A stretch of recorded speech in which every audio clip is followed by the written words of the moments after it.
Hey everybody, welcome to this week's Star Report. This is Jason here at New Dimensions Crystals and Reiki in downtown Brenham, Texas, and this Star Report is for May the 10th through May the 16th. We go from Wednesday to Wednesday here. I will usually start with the solar weather, so let's jump right in. The solar weather has been on an uptick, so probably y'all are all having problems adjusting or staying at a steady state, and that is because the sun is not being nice to you. So we have an uptick in solar flaring that's happened over the past couple of weeks. About every other day, there's been a CME, a coronal mass ejection. That's when the sun flashes and particles come off and come towards the Earth and impact it. We just had a large impact last night. I know those impacts or those CMEs when they happen or those solar flares when they happen cause electrical charge to come straight into the Earth's atmosphere. And then a couple days later, this plasma from the CME coronal mass ejection comes and hits us. And so when those things happen, that increases weather, right? So if you're in places where it's been raining, the rain's been more intense. If you have thunderstorms, the thunderstorms have been more intense. So it's not necessarily because of a warming of the planet, but because of a rise in charge of particles from our sun. And so we just had, like I said, a large impact, relatively large impact, an M class solar flare hit the Earth yesterday, and then another M class lit off today and should hit us Thursday evening into Friday morning. And so when that starts to happen, what you're going to notice when they happen over time or when they happen in succession, that your sleep patterns are interrupted. So if you've been having wonky sleep or weird sleep, the leftover energy from the solar and lunar eclipses is still messing with us. But the sleep patterns are going to be interrupted with these solar flares and the CMEs, coronal mass ejections, and anxiety in cardiac events are going to uptick, right? So if you have cardiac issues already, those might start to be irregular or intensify. And then anxiety, if you're prone to anxiety, you'll start to feel that heart palpitation in the higher heart. So in between the throat and the center of the chest, a little bit of the higher heart, sort of feel like an anxiety attack. And anybody who's sort of working with mood disorders, those will be sort of triggered to sort of have events, right, where you might be regulated or have it under control, but all of a sudden you just don't feel like that's the case. With Pluto being in retrograde, Pluto, our farthest planet out there, being in retrograde, these dreams that you might be having. So not only is your sleep interrupted, but you might be having more intense dreams because of the solar weather. But because Pluto being in retrograde, these dreams might be super weird. They might be of ancient past, right? So it could be ancient Earth history that you were part of, maybe even past life stuff that's sort of happening in there. So a lot of your dreams might not be making sense to you because they have to do with symbolism that you're unaware of or unfamiliar with in this lifetime, and or they are from not this lifetime, and that would be a reason for that. So things that are also been hidden, right? So you might be dreaming about things and they're not making any sense, even if they're logically about what's sort of happening on the planet now. They're not making sense to you because they're revealing to you hidden things. So when you're at that state right before sleep and right after sleep, you might want to write down notes of thoughts and feelings that you're having. And if you have little ones around and they start telling you about their weird dreams, you might want to pay attention because those are sort of symbologies that are happening to everybody. And that sort of solar weather is really when it triggers these storms and this sort of climate shifting stuff, and then the pole shifting and all that kind of stuff. We're mostly worried about what the sun is going to do on the sun, and when that sort of happens, when it's going to hit us, but also the duration and the movement of the planet and just sort of the location we're moving through the galaxy at, sort of the galactic sheet that we're moving through. Other kind of weather anomalies can start to form.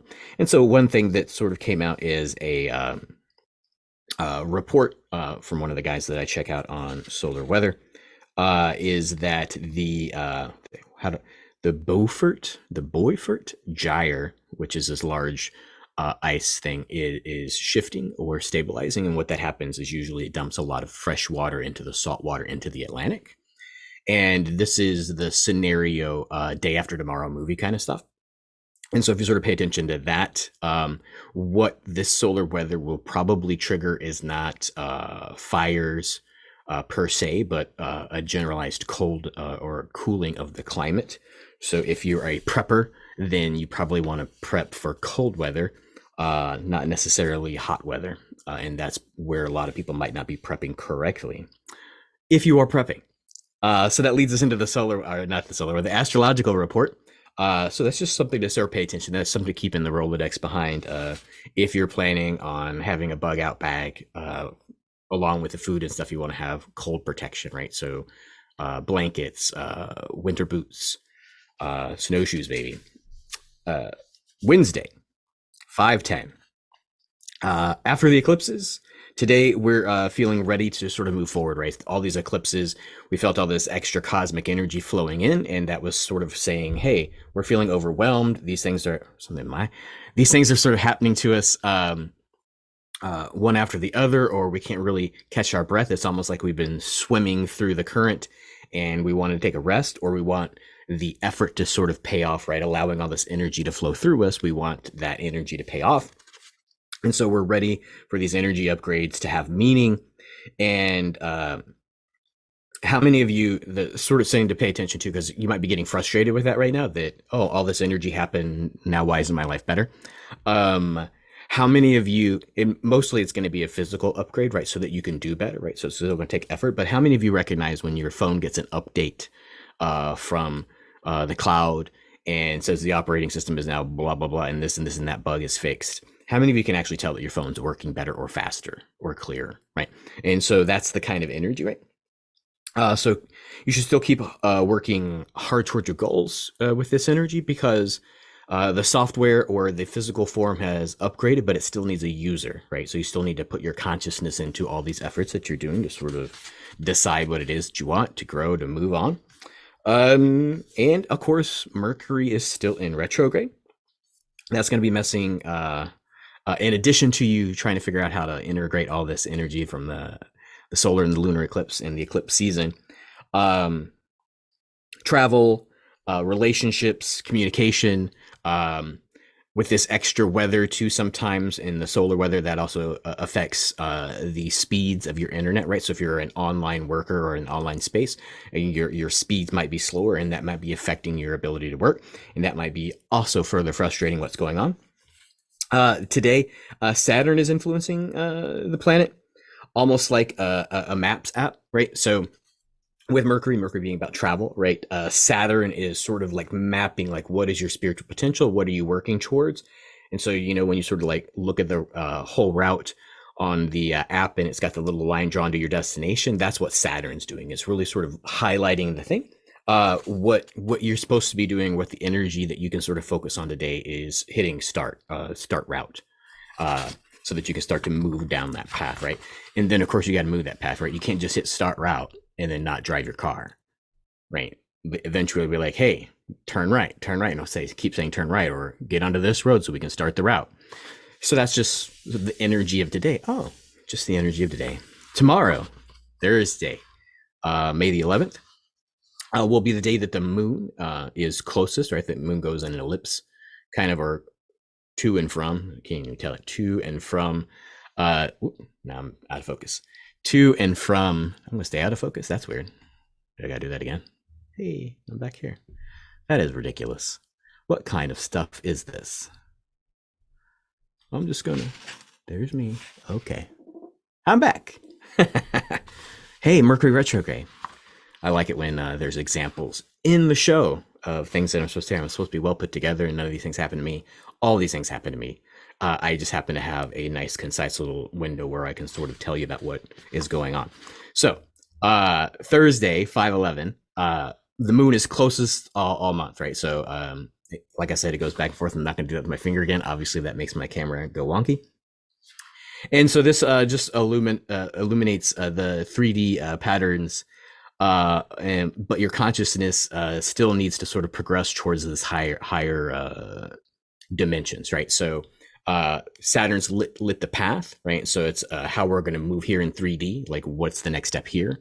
The moon, when it starts to draw that energy up, is really sort of saying, what is your consciousness? What kind of higher perspective are you moving towards, right? And so sometimes this is a centering, a calming.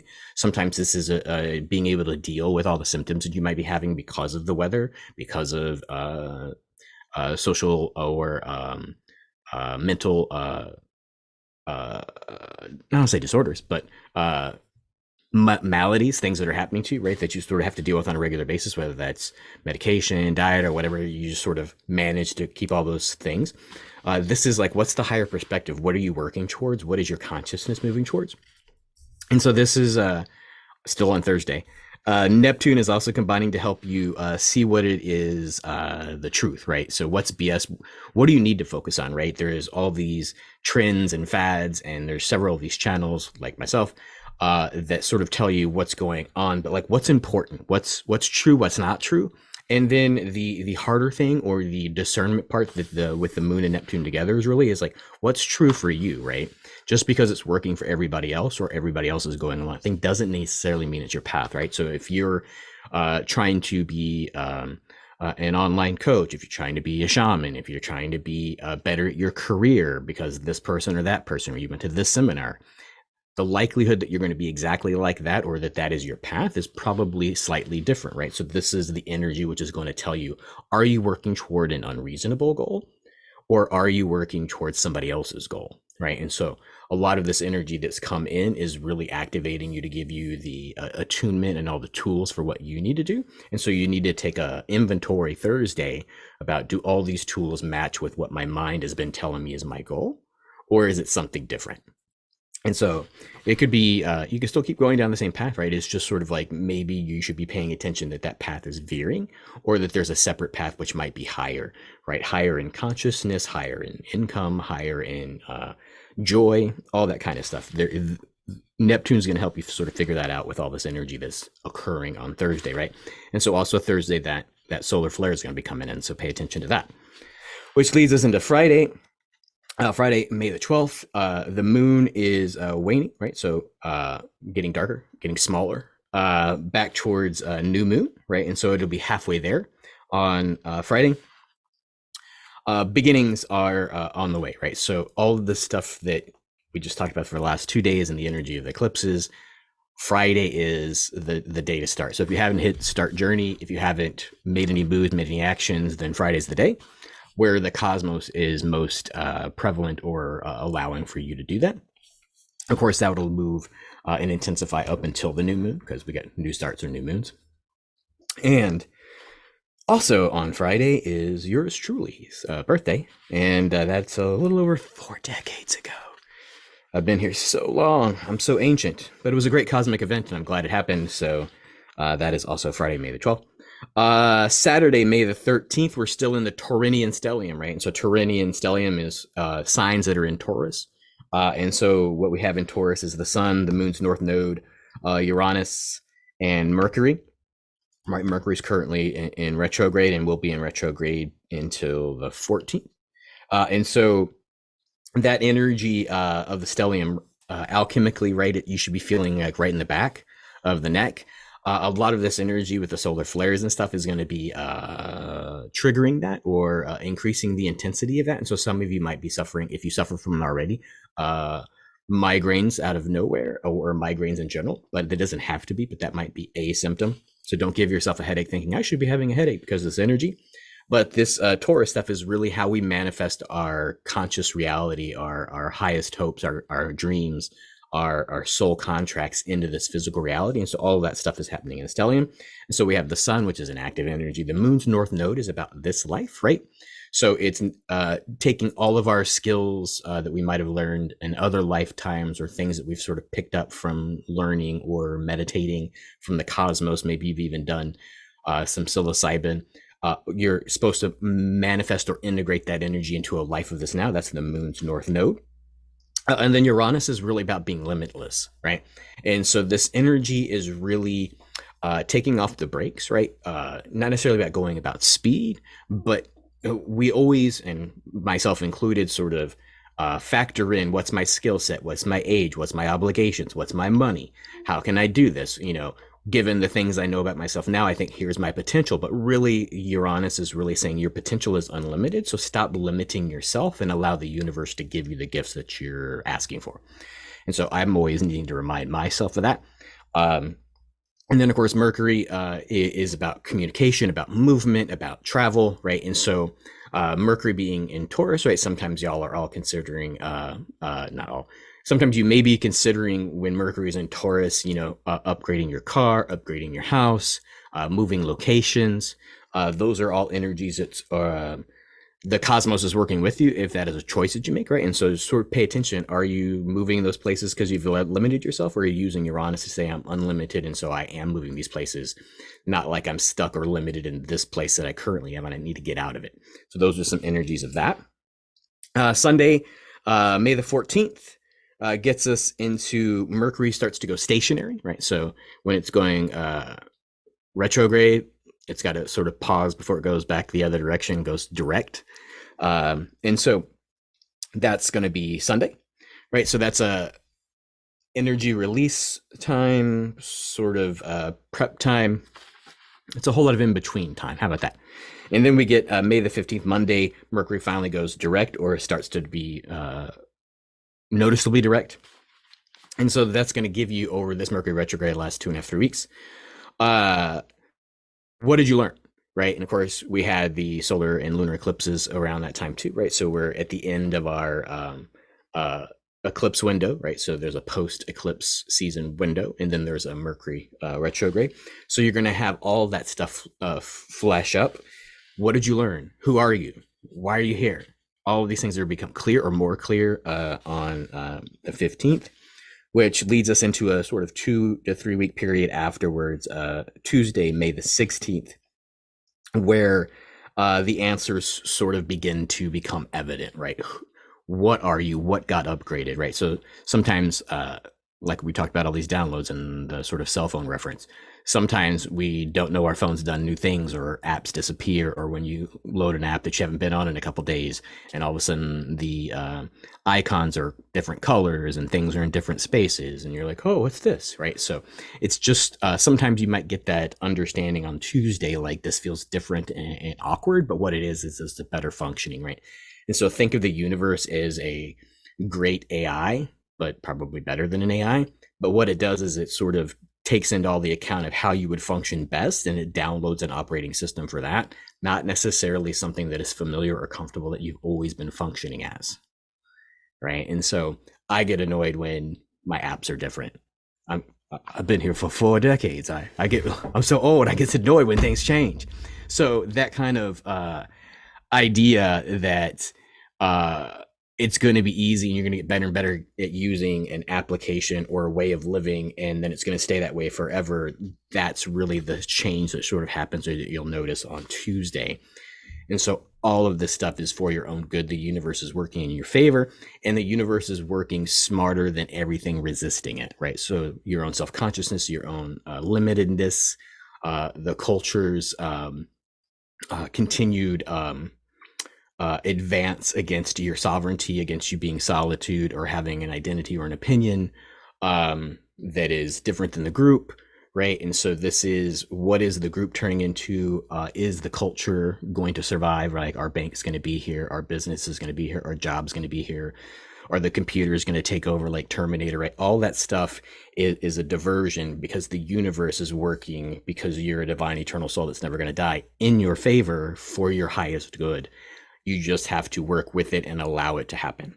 So that's a pretty big week. That is the star report. Of course, if you're in the area, or even if you're not in the area, I do some Zoom consultations. Go to the newdimensionscrystals.com and sign up for any of the sessions. Those sessions that I offer, the energy work that I do, definitely helps you integrate or activate or move through these things in a better way, right? And so when you're doing those sessions, you can obviously get a more one-on-one idea of what it is that I've found energetically, and coaching on how to do that. Also, breath work. It's probably the easiest thing, because we all breathe. Just when you regulate that and do it in a correct pace, you can really move this energy and expand your consciousness and sort of break through limits. So there's also one-on-one breathworks, personal breathworks that you can sign up for, breathwork sessions you can sign up for on newdimensionscrystals.com as well. And for the foreseeable future, you can bring along a friend. If you don't want to do it entirely individually, you can bring along a friend and get 2 for 1. You're gonna pay the same price, but you can bring 2 people.